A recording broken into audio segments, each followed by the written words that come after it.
everyone, and welcome to our first video lecture. This week I wanted to use the time to give a very brief overview of Oscar Wilde's biography. And by brief, I mean I'll really do my best to get as close to 10 minutes as possible. My first attempt at recording this was 25 minutes long, so fingers crossed. I think I can do it pretty close to 10, though I apologize if this is a rare one that goes a tiny bit over. To start off, Oscar Wilde was born to an English family in Dublin, Ireland in 1856. Ireland at the time was entirely under Anglican England's government, and because Ireland was a Catholic nation, most of its people could not vote.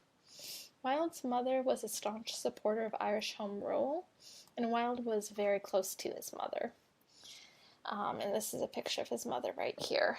From 1864 to 71, Wilde would attend a boarding school, which was typical for sons of families that could afford it. After school, he began his studies at Trinity College, library shown here, studying classics and winning a medal for Greek. In 1874, then, Wilde would transfer to Oxford, where he studied at Magdalen College. And here we see Magdalen College, quad, and chapel. Oxford, I believe, is really where we see Wilde become Wilde as we know him.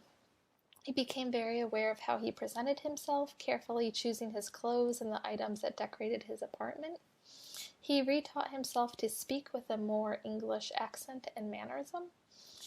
And he became fascinated with aestheticism and decadence, academic and artistic movements, which argued that art doesn't need to have some kind of higher moral lesson or didactic purpose in order to be good art.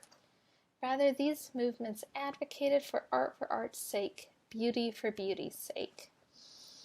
Well, Wilde would sometimes be categorized with the figure of the dandy that developed out of the previous century, hedonistically obsessed with clothes and material goods, effeminate. And while he did like material pleasures and was often considered effeminate, his deeper interest was in the sensations which art and life could produce. Aestheticism and decadence encouraged people to pursue as many artistic and life experiences as they could to produce the widest range of powerful sensations possible. This is what followers believe to be the meaning of life. After Oxford, Wilde toured the United States and gave lectures on the decorative arts. He then returned to England, where he married Constance Wilde, shown here and here. Together they had 2 sons, and Wilde cared for his family, but frequently found more powerful his attraction to men in his life. Through his friend Robert Ross, Wilde discovered a network of men in London, many of whom pursued his interest in art and literature, all of whom pursued their interest for one another. And ultimately, Wilde would attach himself to a much younger man, Alfred Lord Douglas, whom he met when he was on a visit to Oxford to his alma mater. Douglas lacked Wilde's discipline and frequently distracted Wilde away from his work, or so Wilde blamed him, and away from his family. Trips away from Constance and the boys to do work would sometimes be, in reality, trips to spend time with Douglas, or Bosie, as friends called him. Despite the distraction, Wilde still published significantly through the 1890s. Dorian Gray would be featured in Lippincott magazine in 1890 and brought Wilde both praise and fierce criticism for a book that so thoroughly indulged a dark, hedonistic point of view and probably, in the critics' minds, much worse, portrayed such strong homoerotic relationships. Wilde's theater career spanned from 91 to 95. Lady Windermere's Fan, A Woman of No Importance, An Ideal Husband, and The Importance of Being Earnest were all produced in London. Salome was written but not produced during Wilde's lifetime due to censorship bans. Not quite yet. By 1895, Wilde and Douglas were often in public together and had been for some time, and this angered Douglas's father, the Marquess of Queensberry. The Marquess's anger grew until one night, story has it, he decided to show up at the theater where Ernest was being produced, and it was about to premiere, as a matter of fact, and he had a pile of vegetables, story has it, they wanted to throw at Wilde, but the doorman, like any sensible person, decided not to let the angry vegetable-bearing man in.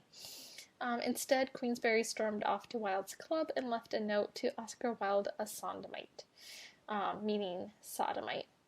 When Wilde received the note, Douglas encouraged him to sue Queensberry. Wilde was reluctant, but allowed himself to be persuaded. He sued Queensberry for libel. Turns out, though, that it's a really bad idea to sue someone for saying something that's actually true.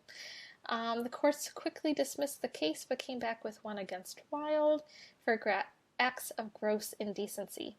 Wilde was condemned to 2 years of hard labor in prison. So on this slide here, first I show Reading Jail as it is now, and no longer a prison.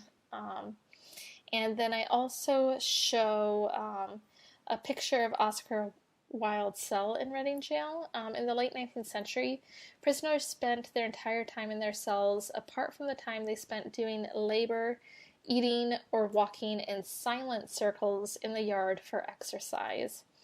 They traditionally had no reading or writing material, though Wilde was able to successfully petition for both eventually. This slide also shows what hard labor looked like for Wilde, a treadmill that was run by prisoners walking together for hours at a time. If you've ever tried to use an elliptical with a broken or a bad motor, I imagine that that's just a little bit of how it would feel to do this, and then to do this for hours on end. These kind of work punishments would ruin men's bodies after a couple of years. After 2 years, Wilde would go to live in France, both away from his notoriety and away from laws that could prosecute his sexual behavior. He died within 3 years and only published 2 things during this time.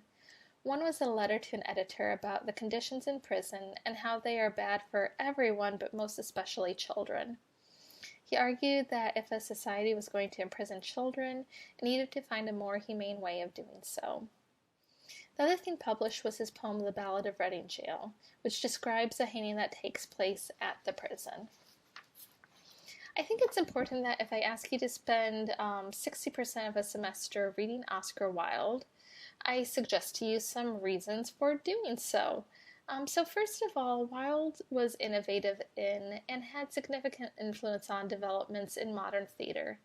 His critique of Victorian society through clever satires filled with witty aphorisms guided the development of social satire on stage through the early 20th centuries. Even the very pacing of his plays was unique and influential. I also believe that, although not everyone always likes what he says about gender and sexuality in his plays, the fact that he consistently brought those issues to the stage and criticized predominant Victorian attitudes towards gender and sexuality is noteworthy and important. Finally, although the articles we read last week focus on George Bernard Shaw's use of extensive stage direction, I want to point out that Wilde is the one, or one of the ones, who's often credited for that development. Many believe that for Wilde, the written play is a hybrid work, part potential performance, but also part work of literature to be read. Wilde also had an important role in queer history and culture, and you might argue that he continues to have an influence on it today. Prior to Wilde's imprisonment, most queer theory scholars and historians would say that people thought about sex between two men as something that someone did, but not necessarily something that defined who you were. Though this was changing gradually, especially because of medical and psychological works on sexuality, Wilde's imprisonment reduced in many people's mind a very public figure to one single characteristic, his sexuality. The influence of Wilde's imprisonment on how people thought about queer men was immense. In E.M. Forster's early 20th century novel Maurice, one character refers to himself as an unspeakable of the Oscar Wilde sort.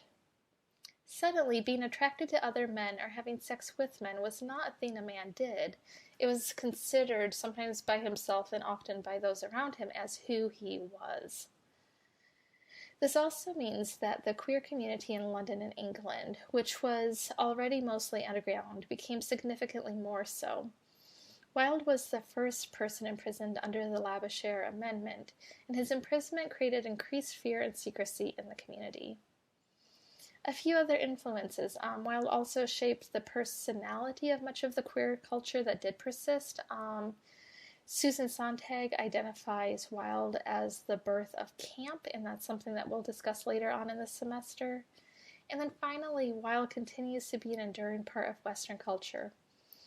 References to him permeate our art and literature, and understanding what's behind these references can help us better relate to the culture around us. Thank you for listening to this week's lecture, and I'll look forward to seeing you later this week.